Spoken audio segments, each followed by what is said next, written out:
अस्सलाम वालेकुम। आज का जो हमारा टॉपिक है वो है would synthesis reactions.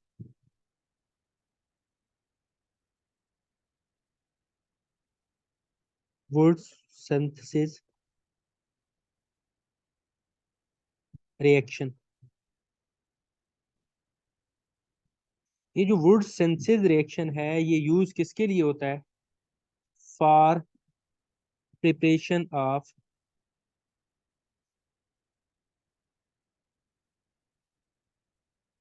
Symmetrical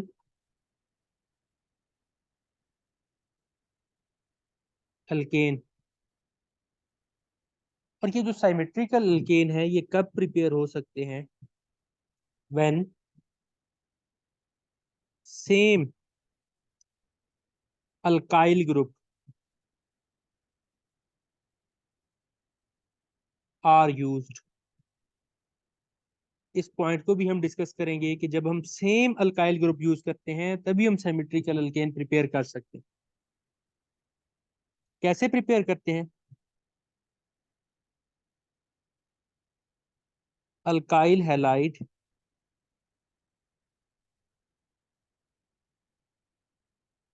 molecule couple, इसको हम कपलिंग रिएक्शन भी कहते हैं, with each other in the presence of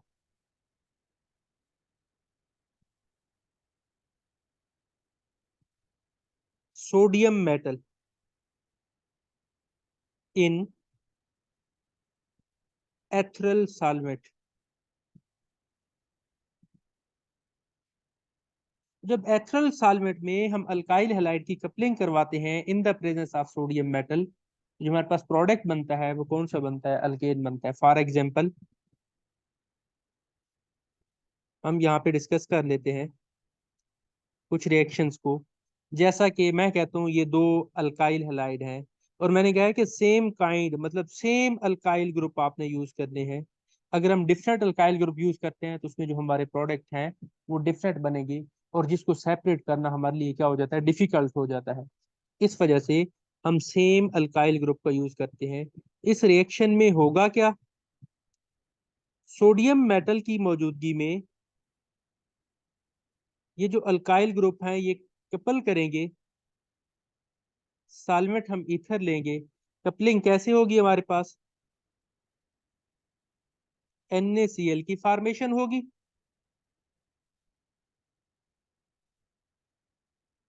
साथ में अल्केन की फॉर्मेशन होगी। ये एक पहला रिएक्शन था। एक और रिएक्शन देख लेते हैं। फॉर एग्जांपल हम इथाइल क्लोराइड की बात करते हैं। इथाइल क्लोराइड और इथाइल क्लोराइड आपस में कपल करेंगे। किस वजह से कपल करेंगे? सोडियम मेटल की वजह से कपल करेंगे। और जब ये सोडियम मेटल की वजह से कपलिंग करेंगे तो अब की बार जो हमारे पास प्रोडक्ट फॉर्मेशन होगी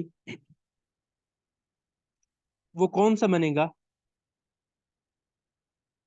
ब्यूटेन बनेगा। अब यहाँ पे पहले दोनों रिएक्शन में देखें ना, इवन नंबर ऑफ कार्बन जिस भी अल्केन में होगी उसको हम कहते हैं सिमेट्रिकल अल्केन। तो ये जो इथेन है इसमें भी इवन नंबर ऑफ कार्बन है, ये भी सिमेट्रिकल अल्केन है।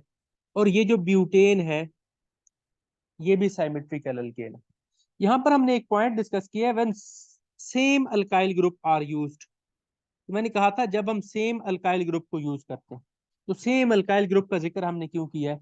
फॉर एग्जांपल हम एक थर्ड रिएक्शन को एक्सप्लेन करते हैं। थर्ड रिएक्शन में मैं लेता हूं इथाइल क्लोराइड और साथ में हम इसकी कपलिंग करवा देते हैं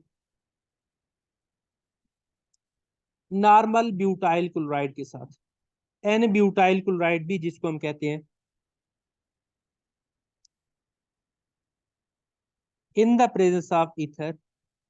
अब इसके रिजल्ट में भी देखें ना, हमारे पास जो अल्केन बनेगा वो सिमेट्रिकल ही बनेगा। लेकिन हम इस तरह डिफरेंट अल्काइल हैलाइड को यूज करके सिमेट्रिकल अल्केन भी नहीं बना सकते। जनरली तो हम ये कह देते हैं ना कि जो वुड सिंथेसिस रिएक्शन है ये सिर्फ और सिर्फ सिमेट्रिकल अल्केन बनाता है। तो कब ये सिमेट्रिकल अल्केन बनाएगा? जब हम same kind of alkyl halide को यूज करेंगे, मतलब मिथाइल क्लोराइड यूज कर लें, इथाइल क्लोराइड यूज कर लें, इसको हम यूज करते हैं तो हमारे पास जो प्रोडक्ट बनता है वो बनता है एन हेक्सेन। दूसरा एक और पॉइंट हम यहाँ पे डिस्कस करते चलें, यहाँ पर जरूरी नहीं है कि एन हेक्सेन ही बने, क्योंकि जब हम दो कार्बन से ज्यादा कार्बन का अल्काइल हैलाइड लेते हैं, for example N propyl chloride की बात करते हैं, तो वो जो एन प्रोपाइल क्लोराइड होगा उसमें जब क्लोरीन निकलेगा और वो जो फ्री रेडिकल बनेगा, वो फ्री रेडिकल खुद को रीअरेंज कर देता है और सेकेंडरी रेडिकल में कन्वर्ट हो जाता है। वहां पर जो हमारा डिजायर्ड प्रोडक्ट है वो स्ट्रेट चेन अल्केन में कन्वर्ट नहीं होता, ब्रांच चेन में हो जाता है। और इवन अगर हम टर्शरी अल्काइल की बात करते हैं तो वो टर्शरी फ्री रेडिकल बनाता है, और tertiary free radical sterically hindered भी होता है और स्टेबल भी होता है 3 इलेक्ट्रॉन डोनेटिंग ग्रुप की वजह से। इस वजह से वो इलिमिनेशन को फेवर कर जाता है। तो जनरली हम कहते हैं प्राइमरी अल्काइल हैलाइड और सेकेंडरी अल्काइल हैलाइड जो है ये वुड सिंथेसिस रिएक्शन परफॉर्म करते हैं, देते हैं। तो ये मैंने यहाँ पे लिखा है हेक्सेन। जरूरी नहीं है कि हेक्सेन बने, मैंने ये बात डिस्कस की है कि आप ज्यादा से ज्यादा 2 कार्बन का अल्काइल हैलाइड ले सकते हैं, मीन हम इससे इथेन या ब्यूटेन बना सकते हैं। अगर हम प्रोपाइल क्लोराइड और प्रोपाइल क्लोराइड का यूज करके हेक्सेन बनाना चाहें तो वो भी हेक्सेन सिंपल प्रोडक्ट नहीं बनेगा, उसमें भी फ्री रेडिकल रीअरेंजमेंट की वजह से सब्सिट्यूटेड प्रोडक्ट बन जाएगा, ब्रांच चेन प्रोडक्ट बन जाएगा। तो अब यहाँ पर हमने तीसरा जो रिएक्शन लिखा है इसमें सिर्फ हेक्सेन नहीं बनेगा, क्योंकि हमारे पास 2 किस्म के अल्काइल हैलाइड हैं। हम कोई सिंपल एक एक मालिक्यूल का तो रिएक्शन करवाते नहीं है। हम जब रिएक्शन करवाते हैं तो क्वांटिटी लेते हैं, 0.2 ग्राम, 0.1 ग्राम, या एक ही मोलर ले लेते हैं, 1 मोल ले लेते हैं, 1 मोल लेते हैं, तो उसमें नंबर ऑफ मालिक्यूल जो होते हैं बहुत ज्यादा होते हैं। उसमें जरूरी नहीं है कि हमारे पास जो कपलिंग हो, फॉर एग्जाम्पल मैं कहता हूं हमारे पास ये एक बीकर है, इस बीकर में हम रिएक्शन करवा रहे हैं, सपोज कर लेते हैं इस बीकर में हम ये रिएक्शन करवा रहे हैं और इस बीकर में हमने 1 मोल इसका ऐड कर दिया और 1 मोल इसका ऐड कर दिया। तब सिर्फ ये पॉसिबिलिटी नहीं होगी कि जो आपके पास एन ब्यूटाइल क्लोराइड है वो और इथाइल क्लोराइड जो है ये ही कपल करें, इसमें और भी पॉसिबिलिटीज हैं। दूसरी पॉसिबिलिटी क्या हो सकती है? ये पॉसिबिलिटी ए हो गई, यहाँ पर ये बी जो पॉसिबिलिटी है, मैं बी पॉसिबिलिटी को यहाँ पर लिख देता हूँ। बी पॉसिबिलिटी ये है कि 2 इथाइल क्लोराइड आपस में कपल कर दे। जब 2 इथाइल क्लोराइड आपस में कपल करेंगे तो उसके केस में जो प्रोडक्ट बनेगा हमारे पास वो ब्यूटेन बनेगा। तो मीन हमारे पास एक प्रोडक्ट हेक्सेन बन सकता है, एक प्रोडक्ट क्या बन सकता है? ब्यूटेन बन सकता है। तो ये जो प्रोडक्ट बनेगा हमारे पास ये ब्यूटेन बनेगा। तीसरी पॉसिबिलिटी क्या है? थर्ड पॉसिबिलिटी, ये जो प्रोडक्ट नंबर 1 जिसको मैंने लिखा है, जिसको मैं एन ब्यूटाइल क्लोराइड कह रहा हूँ, हो सकता है दोनों एन ब्यूटाइल क्लोराइड कंबाइन कर दें। अब जब दोनों एन ब्यूटाइल क्लोराइड कंबाइन करेंगे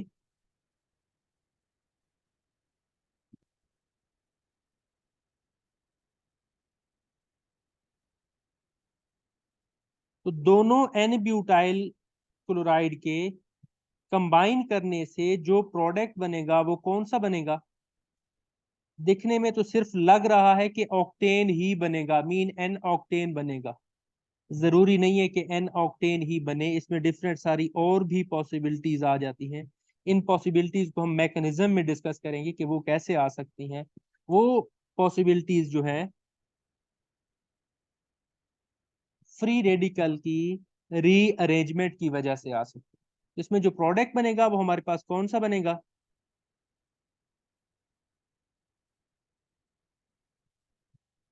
नॉर्मल ऑक्टेन बनेगा। सिंपल मैं एक ही प्रोडक्ट लिख रहा हूं, बाकियों की तरफ नहीं जा रहा।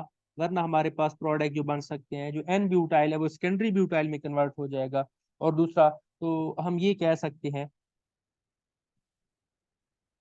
कि इसमें 3 क्लोरोहेप्टेन भी फार्मेशन हो सकती है, और दूसरा भी फ्री रेडिकल में कन्वर्ट होके कोई और प्रोडक्ट भी बन सकता है, तो मिक्सचर ऑफ प्रोडक्ट फार्मेशन हो। तो यहाँ पर हम ये तो डिस्कस कर दिया कि साइमेट्रिकल अल्केन बनता है, लेकिन साइमेट्रिकल अल्केन भी तब बनेगा जब आप same kind of alkyl halide को यूज करें।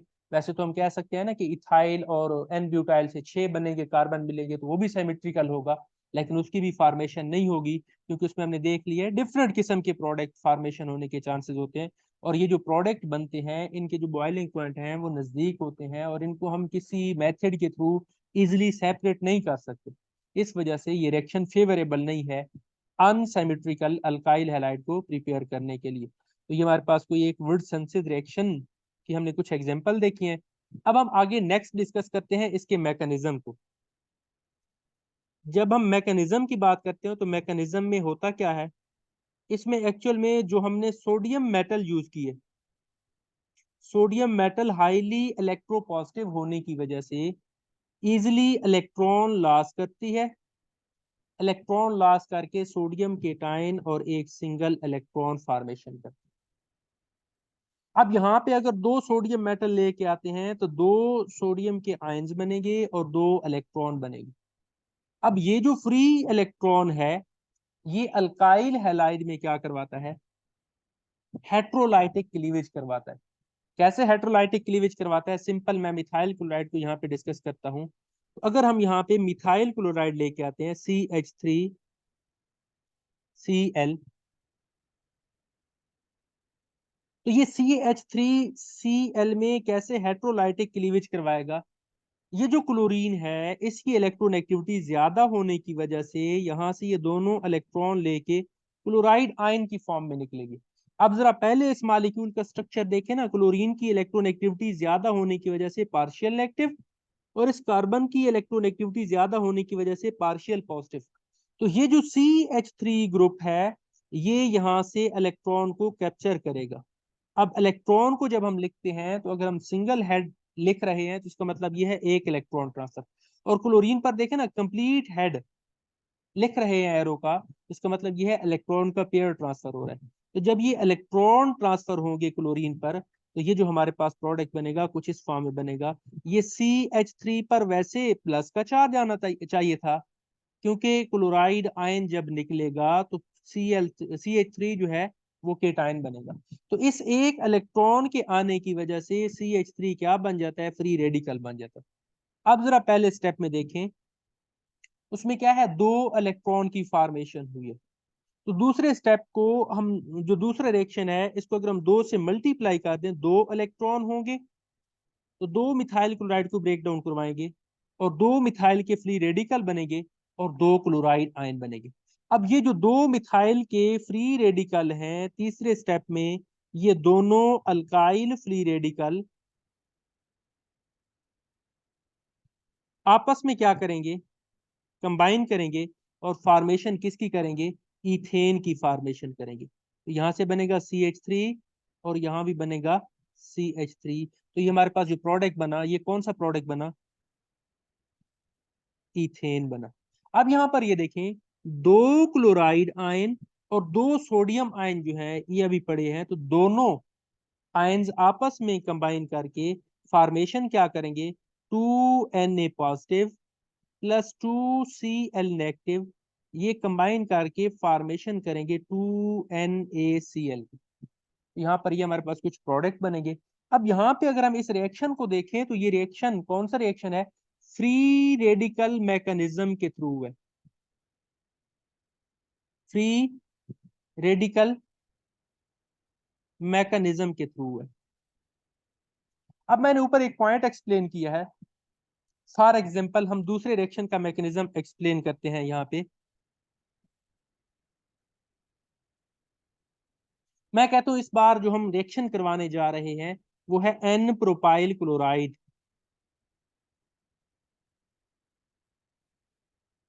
N propyl chloride. अब यहाँ पर एन प्रोपाइल क्लोराइड का अगर हम रिएक्शन करवाएं तो इसकी कपलिंग से क्या चीज फॉर्मेशन होनी चाहिए, वैसे अगर हम सिंपल देखें तो एन प्रोपाइल क्लोराइड की कॉम्बिनेशन से हमें जो चीज फॉर्मेशन होती नजर आ रही है वो एक्चुअल में एन हेक्सेन है। तो क्या वाकई ही इस रिएक्शन में अब हमारे पास एन हेक्सेन ही बनेगा?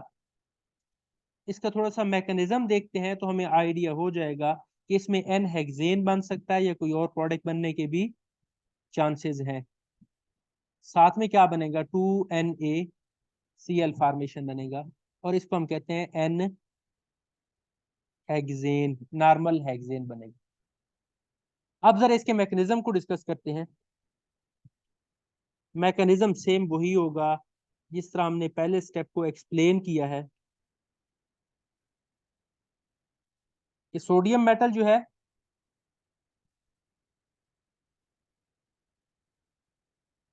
सोडियम मेटल हाईली इलेक्ट्रोपॉजिटिव होने की वजह से इलेक्ट्रॉन लॉस करेगी।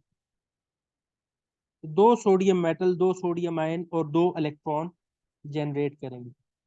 अब यहाँ पे दूसरे स्टेप में क्या होना है, ये जो प्रोपाइल क्लोराइड है जिसको हम एन प्रोपाइल क्लोराइड कहते हैं, इसमें अल्फा कार्बन और हैलाइड जो हैलोजन है, जो हैलाइड आयन की फॉर्म में रिमूव होगा। इनके दरमियान जो बॉन्ड है इसके जो क्लीवेज होगी वो हेट्रोलाइटिक क्लीवेज होगी। और ये हेट्रोलाइटिक क्लीवेज कौन करवाएगा, ये जो इलेक्ट्रॉन सोडियम ने जनरेट किए हैं, जो प्रोड्यूस किए हैं इलेक्ट्रॉन, जो सोडियम की आयनाइजेशन की वजह से बने, ये पार्शियल पॉजिटिव, ये पार्शियल नेगेटिव, क्लोरीन की इलेक्ट्रोनेगेटिविटी ज्यादा होने की वजह से दोनों इलेक्ट्रॉन अपनी तरफ विड्रॉ करेगी और ये इलेक्ट्रॉन अटैक करेगा इस इलेक्ट्रोफिलिक कार्बन पे। तो यहां से क्या चीज जनरेट होगी, CH3 CH2 CH2 free radical. साथ में क्या चीज जनरेट होगी हमारे पास, क्लोराइड आयन जनरेट होगा।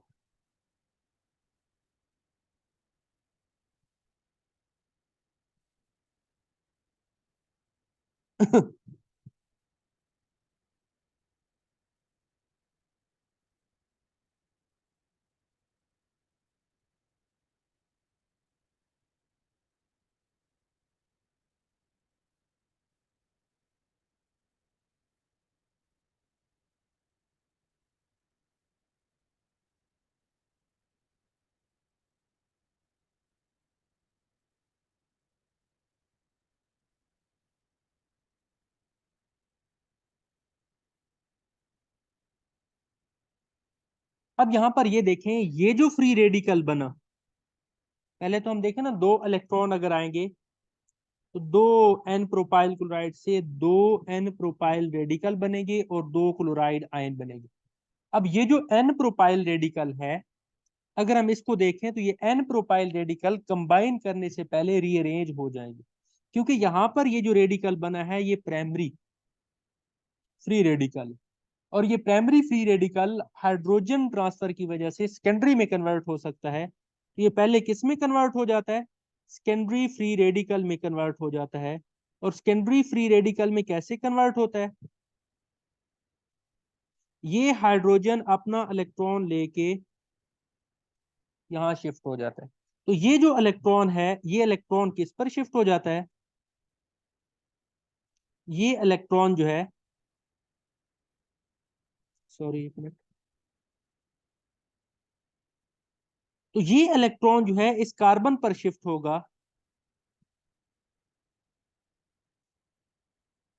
और ये कार्बन का फ्री रेडिकल बनेगा। इसकी कन्वर्जन कुछ इस फॉर्म में होगी, CH3 CH2 फ्री रेडिकल, और यहां पर क्या चीज फॉर्मेशन होगी, CH3 फॉर्मेशन। तो ये जो अब रेडिकल बना इसको हम कहते हैं secondary free radical. Secondary free radical जो है वो प्राइमरी फ्री रेडिकल की निस्बत ज्यादा स्टेबल होता है। उसकी रीजन ये है क्योंकि जो फ्री रेडिकल होता है उसमें कार्बन के वैलेंस शेल में 7 इलेक्ट्रॉन होते हैं, और 7 इलेक्ट्रॉन होने का मतलब ये है कार्बन इलेक्ट्रॉन डेफिशिएंट है। तो ये जो CH3 ग्रुप है ये इंडक्टिवली इलेक्ट्रॉन डोनेट करते हैं। दूसरी बात, हाइपर कंजुगेशन के थ्रू इसको स्टेबलाइज करते हैं। तो अगर इसके हाइपर कंजुगेशन कंजुगेटेड स्ट्रक्चर देखें ना प्राइमरी अल्काइल हैलाइड के, तो प्राइमरी फ्री रेडिकल के जो हाइपर कंजुगेटेड स्ट्रक्चर है उसमें अल्फा कार्बन पर सिर्फ 2 हाइड्रोजन है, 2 ही बनेंगे। लेकिन अगर हम सेकेंडरी फ्री रेडिकल की बात करें तो सेकेंडरी फ्री रेडिकल के केस में ये भी अल्फा कार्बन है, ये भी अल्फा कार्बन है, दोनों मिथाइल वाली कार्बन जो है वो अल्फा कार्बन है। तो ये अल्फा कार्बन दोनों जो है, दोनों पर 3 3 हाइड्रोजन है, 6 हाइड्रोजन है, तो इसके 6 हाइपर कंजुगेटेड स्ट्रक्चर बनेंगे। एक ये बना पड़ा है और 6 बाकी बनेगी, टोटल 7 बन जाएगी। और जितनी कैनोनिकल फॉर्म ज्यादा बनती है उतना ज्यादा स्टेबल होता है। अब ये सेकेंडरी फ्री रेडिकल है तो डेफिनेटली दूसरा जो अल्काइल हैलाइड होगा हो सकता है वो भी रीअरेंज हो जाए, हो सकता है वो रीअरेंज ना हो, ऐसे ही उसके साथ कंबाइन कर जाए। तो इसमें ब्रांचिंग की डिफरेंट पॉसिबिलिटीज हो सकती हैं, वो कंडीशंस पे डिपेंड करते हैं रिएक्शन कितना फास्ट है। तो इसमें कॉम्बिनेशन क्या होगा हमारे पास,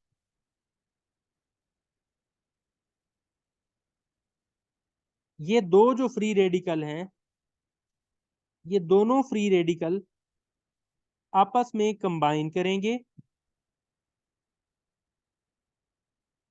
और आपस में कंबाइन करके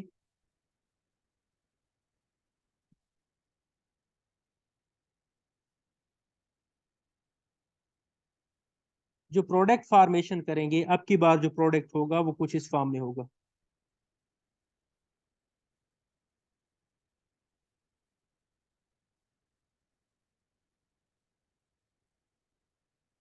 और इस प्रोडक्ट का जो नेम बनेगा उसको हम कहेंगे 2,3 डाइमिथाइल ब्यूटेन, 2,3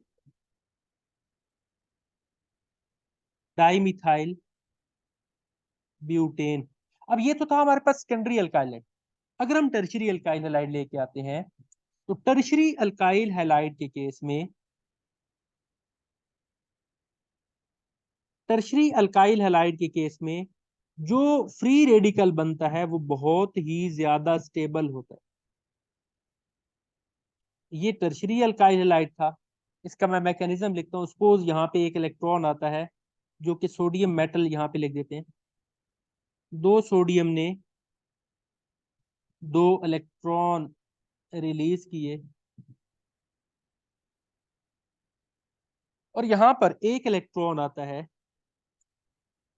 इसमें ब्रेक डाउन करवाता है। किस तरह ब्रेक डाउन करवाता है, हेट्रोलाइटिक ब्रेक डाउन करवाता है।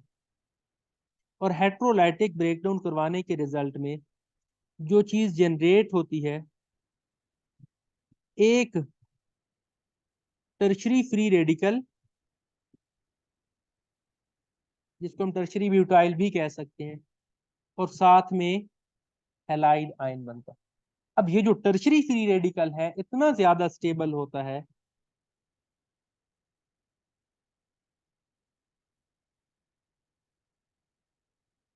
इस वजह से ज्यादा स्टेबल होता है क्योंकि 3 मिथाइल ग्रुप हैं और तीनों इसको इलेक्ट्रॉन डोनेट कर रहे हैं इंडक्टिव इफेक्ट के थ्रू।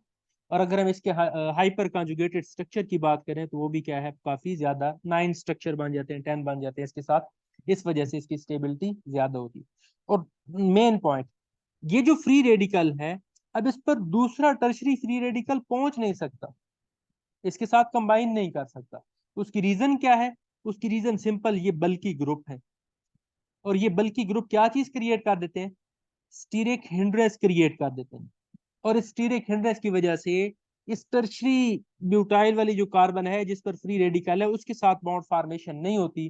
तो क्या हो जाता है, ये जो प्रोटॉन है अल्फा प्रोटॉन, ये जो CH3 के प्रोटॉन पड़े हैं, ये CH3 के एक प्रोटॉन को कैप्चर करके यहाँ से इलिमिनेटेड प्रोडक्ट फॉर्मेशन की जाती है। तो यहाँ से जो प्रोडक्ट बनता है वो इलिमिनेटेड प्रोडक्ट बनता है। जब दूसरा अल्काइल हैलाइड आएगा वो यहाँ से सिंपल प्रोटॉन को कैप्चर करेगा, अल्फा प्रोटॉन को, 9 अल्फा प्रोटॉन है। और जब अल्फा प्रोटॉन कैप्चर होगा तो यहाँ से जो प्रोडक्ट बनेगा, कुछ फॉर्मेशन होगी, वो कुछ इस फॉर्म में फॉर्मेशन हो जाएगी। तो यहाँ पर हम आज हमने देखा है वुड सेंसिस रिएक्शन को इन डिटेल, प्राइमरी और सेकेंडरी अल्काइल हैलाइड जो है वो वुड सेंसिटिव रिएक्शन देते हैं, लेकिन जो टर्शरी अल्काइल हैलाइड है वो वुड सेंसिटिव रिएक्शन नहीं देते। उसकी वजह ये है कि जो tertiary alkyl free radical generate होता है वो बहुत ज्यादा स्टेबल होता है, एक इलेक्ट्रॉन डोनेटिंग इफेक्ट की वजह से, दूसरा स्टीरिकली हिंडर्ड होता है, और तीसरी बात यह है कि वो जो फ्री रेडिकल आता है वो इस टर्शरी फ्री रेडिकल तक, जिस जिस कार्बन को हम कह रहे हैं, जिस टर्शरी ब्यूटाइल वाली कार्बन तक पहुंच ही नहीं पाता। इस वजह से वो अल्फा प्रोटॉन को कैप्चर करके इलिमिनेटेड प्रोडक्ट फॉर्मेशन कर देता है। साथ में क्या बनेगा, 2NaCl की फॉर्मेशन होगी। तो ये आज का हमारा रिएक्शन था जिसमें हमने सिंपल देखा वुड सेंसिटिव रिएक्शन क्या है। तो नेक्स्ट जो हमारा रिएक्शन होगा, टोरे हाउस सेंसिटिव रिएक्शन होगा, उसको हम इंशाल्लाह इन डिटेल देखेंगे।